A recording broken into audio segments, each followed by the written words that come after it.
Dyspnée brutale, douleur thoracique, tachycardie, et si c'était une embolie pulmonaire? Allez, on revoit ça en moins de 2 minutes.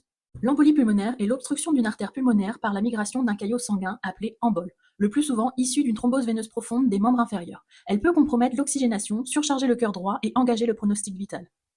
Le diagnostic s'effectue par un interrogatoire rapide à la recherche des signes et des symptômes, d'examens sanguins avec le dosage des dédimères et une gazométrie, et enfin des examens comme l'angioscan thoracique, qui est l'examen de référence, un ECG, une scintigraphie si le scanner est impossible, et enfin une échographie veineuse des membres inférieurs s'il y a suspicion de phlébite.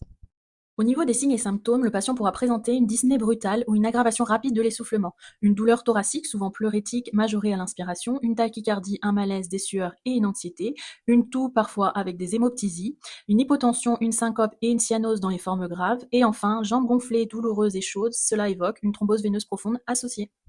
Au niveau des traitements, une oxygénothérapie adaptée sera mise en place avec une anticoagulation curative en première intention, avec ensuite la mise en place d'anticoagulants oraux selon le contexte. Une thrombolyse pourra être effectuée si l'embolie pulmonaire est massive, avec choc ou une grande instabilité hémodynamique. Enfin, une embolectomie ou un filtre cave dans certaines situations particulières pourront être mises en place. Au niveau de la prise en charge, il sera important d'alerter immédiatement le médecin SAMU si suspicion d'embolie pulmonaire. Il faudra installer le patient au repos en position demi-assise si dyspnée. Il faudra également réaliser une surveillance des paramètres vitaux, l'état de conscience, rechercher des signes de gravité comme l'hypotension, la syncope, la cyanose ou l'aggravation respiratoire. Les conseils à donner aux patients seront de prendre le traitement anticoagulant comme prescrit, de consulter en urgence si dyspnée, douleur thoracique, malaise, hémoptysie ou saignement anormal, d'éviter l'immobilité prolongée et de reprendre la mobilisation selon prescription, de respecter les mesures de prévention des récidives avec une bonne hydratation, le port de bas de contention si prescrit et un suivi médical régulier.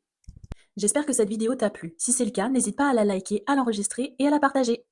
Tu souhaites recevoir la fiche récapitulative? Écris EP en commentaire.